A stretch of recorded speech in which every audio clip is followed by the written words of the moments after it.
My name is Nancy Jones. I'm Director of Chicago Fair Trade.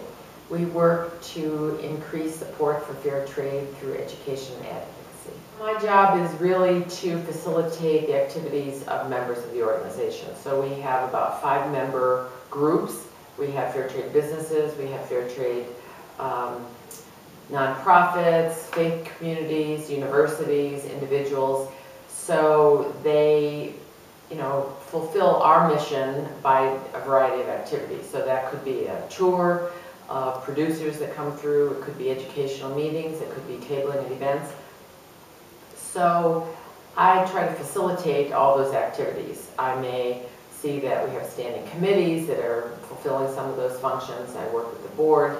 I field inquiries, can I have someone come and talk to my organization about fair trade? So it's a broad variety, and then I have an opportunity to, be at some of those events where I'm asking people how they are engaged with fair trade or how they can be more engaged.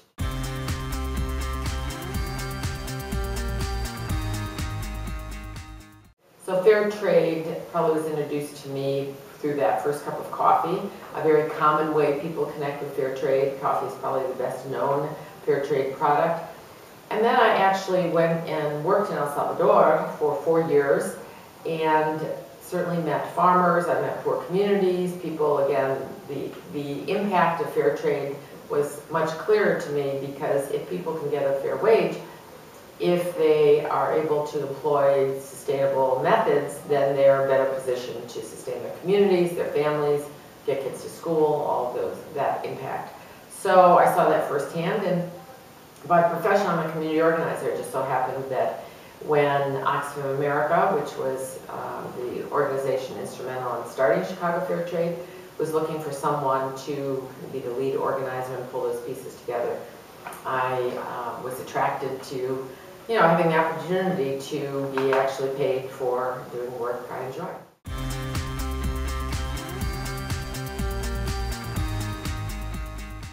Chicago Fair Trade was started by several organizations committed to educating consumers about fair trade, as well as increasing the number of opportunities for fair trade businesses in the metro area.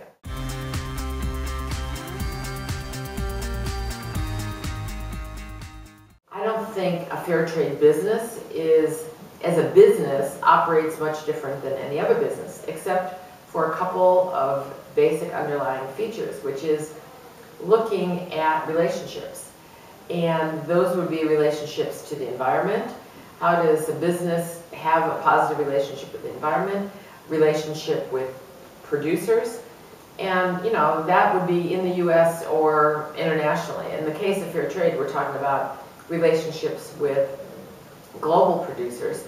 And I think very often the notion of going into business has been one based solely on the profit motive. Now, I think it's interesting, many fair trade businesses were started as nonprofits. You look in Chicago, we have Maya Works, we have 10,000 Villages that have a social mission that was the heart of what they were doing, and they were able to run a business along with that. Many people now are going into business that's a for-profit business, and they're able to be successful in that for-profit model. I think it's dispelling the notion that fair trade is just based on a charity, that you're doing this just to help someone else. That's really not the case. I think fair trade businesses are part of a growing movement in the US, which refers to the triple bottom line. How do you hold up the social, environmental, and economic impact that you have as a business? And so when you look at your business through that lens and the relationships you have with people, it's really just a way of doing good business. Too often, I think, in the US now, where we have seen free trade agreements that have profit supersede any other consideration. And I think what's interesting about the growth of fair trade businesses is it's countering that. It's saying that we actually have a possibility of doing business and attending to the relationships that are involved in that business.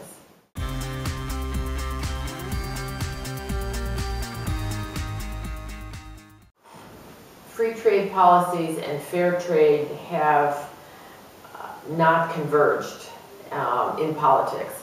I think the market still controls a lot of how business and trade is done globally. Big corporations are the ones that benefit most from free trade agreements, and even now, as there's a new free trade agreement being looked at, the Trans-Pacific Partnership, large corporations that can benefit from that are the ones that are engaged in putting those forward. I think you have a little bit of the David and Goliath syndrome here, because fair trade is steered much more by consumers, by small businesses, by small farmers. So unfortunately, I don't think the fair trade movement has had as great an impact as I would like to see on free trade agreements. Now, you look at, we often compare the movement in the US to the movement in Europe, for example, where they've been at fair trade awareness building, fair trade businesses for probably 10 years longer than we have in the US. And I think there you have the European Union that backs fair trade, you have public procurement by municipal governments. There are many larger entities on board, and that's something that we're just getting to in the US.